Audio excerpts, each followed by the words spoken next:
Dear students, in this video, we are going to carry forward our discussion about forces and laws of motion, right? So, in the last video, we ended up discussing Newton's second law of motion. Let me give you a brief recall for that. See, Newton's second law said that when a force is applied for a particular amount of time on an object, then it can change the momentum of that object. For example, see this car. When you try to start its engine, it doesn't start instantaneously. But when you apply the same amount of force for a longer period of time, the car engine might get started, isn't it? But will you agree that initially the velocity of the car was zero when the engine did not start? But when you continue to apply the force, the velocity got acquired by the car. The car started to move with some velocity. So just pay attention over here that initially when the car did not start, the velocity was zero and momentum which is equal to mass into velocity, that momentum is zero. Why? Because velocity is zero. When velocity is zero, see, momentum is denoted by P, mass is denoted by M, velocity is denoted by V. When velocity is zero, so P becomes M into zero, which means zero. But when the car got started and it got some velocity, suppose 10 meters per second, so the momentum will become P is equals to M into 10. So 10M, where M stands for mass. It can have any value, 5 kg, 10 kg, whatsoever the mass of the body is. But can you see that the momentum changed from 0 to this value? You know why this happened? Because you continued to apply the force. So we can say that the force that you were applying on the car actually is directly proportional to the rate of change of momentum. Let me write it for you. Force that you were applying is directly proportional to the rate of change of momentum. Rate of change of momentum. Excited to know what is direct proportionality? So let's have a look here. Here I have used this symbol. This symbol stands for direct proportionality. What is the meaning of direct proportionality? It means dependence. It means direct dependence. So basically, when the quantities are dependent on each other, we often say that they are directly proportional to each other. See, I am going to give you few examples so you can have a better insight to this concept. So suppose you have a rectangle over here. Right, this is some rectangle. This is the length of the rectangle, this is the breadth of the rectangle, and this is the area of the rectangle. So don't you think when you just increase the length of this rectangle, keeping the breadth constant, so what is going to happen? The area is going to be increased. You want to look how? Just give me a second. See, I am increasing the length by this amount, keeping the breadth like this as constant. So now this is the new rectangle. This one is the new rectangle. So don't you think that the area has increased when you increased the length? Yes, it has.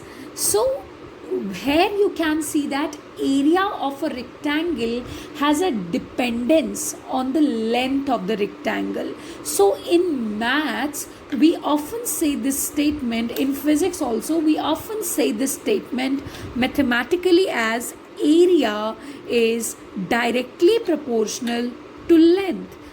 Keep in mind, this is the area of the rectangle and this is the length of the rectangle, right? So this is direct proportionality. Direct proportionality means when one quantity increases, the other quantity increases. When one quantity decreases, the other quantity decreases. So they both are directly proportional to each other. Now let us have a mathematical formulation of Newton's second law that you have studied just now. Okay, so Newton's second law says that the force applied by you is directly proportional to rate of change of momentum. First of all, change of momentum is denoted by delta P. Okay, and this rate means delta T. I have explained this in previous video as well. So F is directly proportional to delta P by delta T, where delta stands for change. So how we are going to mathematically formulate it? Suppose the car that we were discussing initially, suppose that car is initially moving with the velocity u, and then when you continue to apply the force, the car started to move with the velocity v. So what could be the initial momentum of the car? It would be mu, because momentum is mass into velocity, right? So and then when you continue to apply the force, the momentum will be mv, because the velocity has changed just now. So this is initial momentum and I can of course write it as P1, and this is final momentum and I can of course write it P2.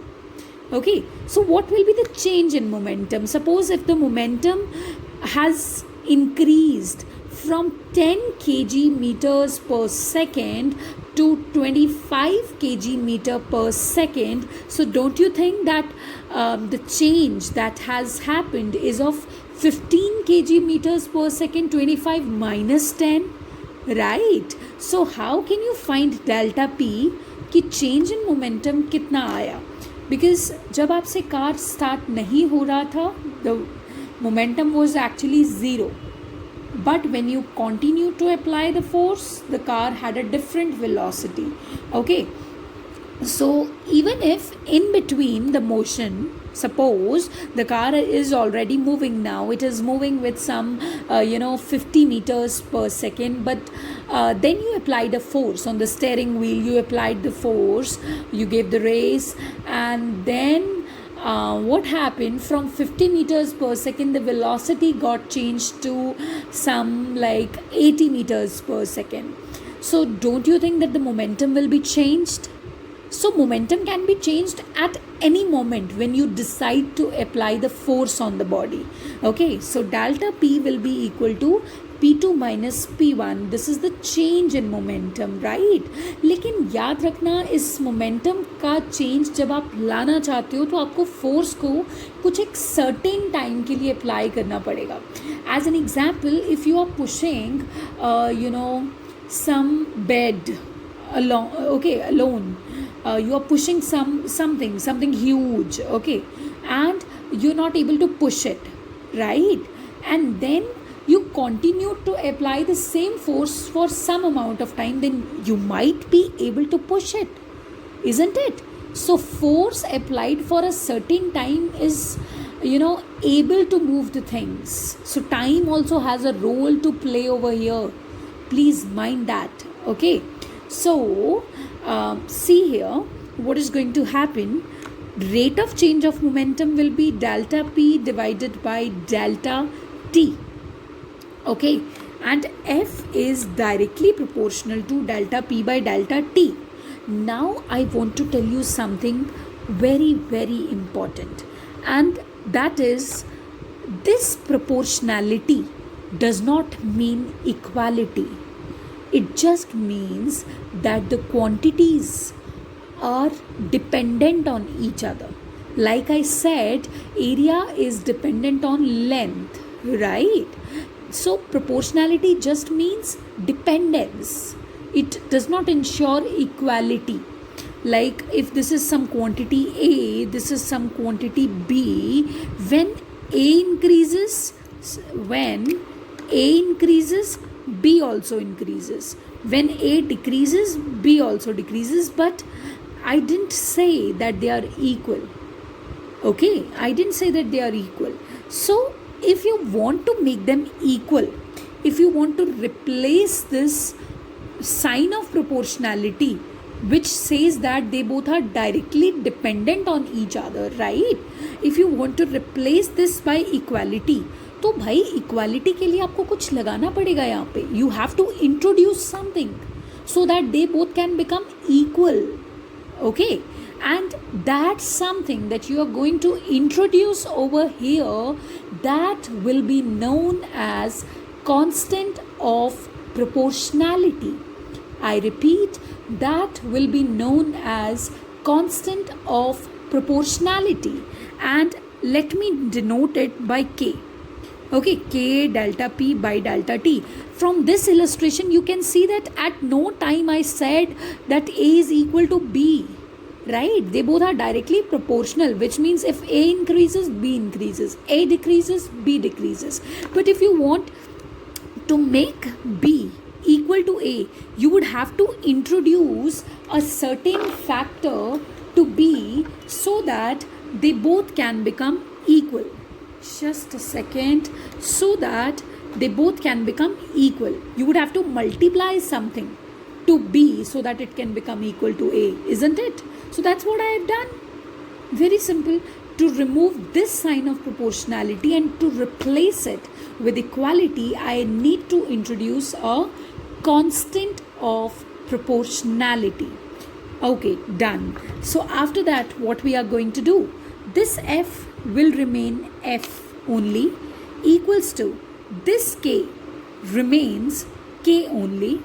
So delta P means change in momentum, and I told you that it is equal to P2 minus P1, isn't it? It is equal to P2 minus P1. But P2 is equal to mv and P1 is equals to mu. So P2 minus P1 will be equal to mv minus mu. Right? It will be equal to mv minus mu. So here I do P2 mv minus sign P1 mu. So okay, put कर दीजिए अब यहाँ पे delta P's mv minus mu divided by delta T, and from here you can take m constant.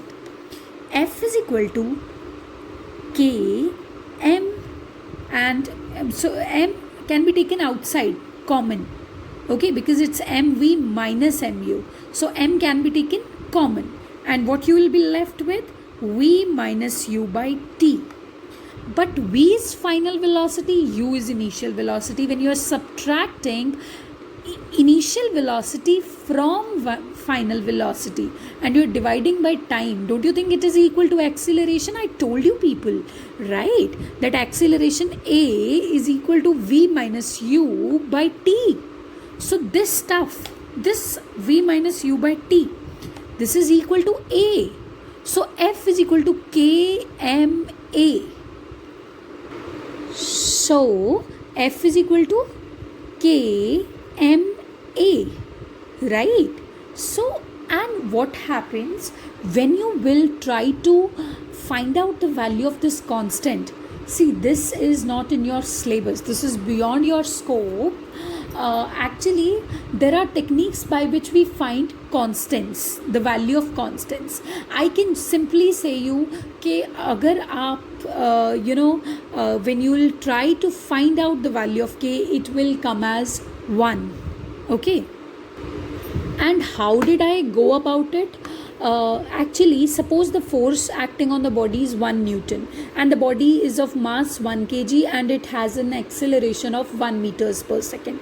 If a force of 1 Newton is applied over a body of mass 1 kg and the force is able to produce an acceleration of 1 meter per second square, so 1 equals to k into 1 into 1. So k will be 1 only. So this was the boundary condition actually. So k की value 1 आ गई. So F becomes equal to m into a. So F becomes equal to m into a, mass into acceleration. And guess what? This is a very, very important equation relating force and acceleration. And this equation is known as mathematical formulation of Newton's second law, which means using Newton's second law you have come to this equation. Of course you used it over here, and in this equation only you started putting the values, and that's how you have got to this equation. So this is Newton's second law of motion, and in fact this is the mathematical formulation of this. But let me tell you something very, very important right now, and that is this law also explains Newton's first law. Okay, you want to have a look how? Just wait for a second. Okay, so here we go.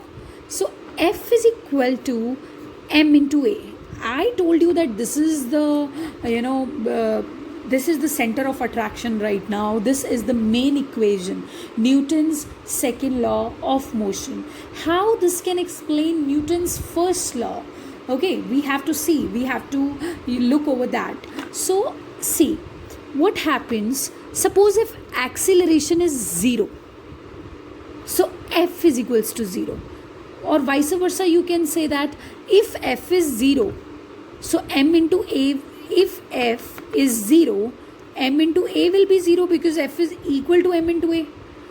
So m into a is 0 means the product of two quantities is 0, right? And when can the product of two quantities will be 0? I'm sure you have studied maths way better, right? So anyway, so if the two quantities, the product of two quantities is 0, this means either first quantity is 0 because 0 into a will be making it 0 maybe. So or a is 0. It might be the case that m into 0 is making it 0. क्योंकि अगर ये product 0 आ रहा है तो इनमें से कोई तो 0 होगा. Or the other case that both of them are 0, so that 0 into 0 is making it 0. But do you think that if a body is existing, its mass could ever be 0? No, it can never be 0. So mass cannot be 0. So maybe the acceleration is 0, and not maybe, I am very sure that acceleration is 0. So this means when the force is 0, acceleration is 0. Now this proves your Newton's first law also. You want to see how? जब तक आप force apply नहीं करते, that means force 0 है. जब तक आप force apply नहीं करते, बॉडी का एक्सीलरेशन 0 है. Acceleration means change in velocity per unit time. So when you have not applied the force, acceleration is 0 means like either the body is moving with the same velocity, उस case में भी acceleration नहीं आ रहा, or if the body is at rest, it will continue to be at rest when you have not applied any force, or you can say that the force is 0. So don't you think that this was actually your Newton's first law? So yes, Newton's second law has proven Newton's first law also. So that is why, it is known as the real law of motion. You might have a question, which law amongst Newton's 3 laws is known as the real law of motion and why? So the answer goes as Newton's second law of motion is known as real law of motion because it can pretty much explain all the Newton laws, right? So, yes, this was the mathematical formulation of Newton's second law. So, I give you time to write it, okay, learn it, and then write it and reach to the derivation F is equal to ma. Okay, thank you.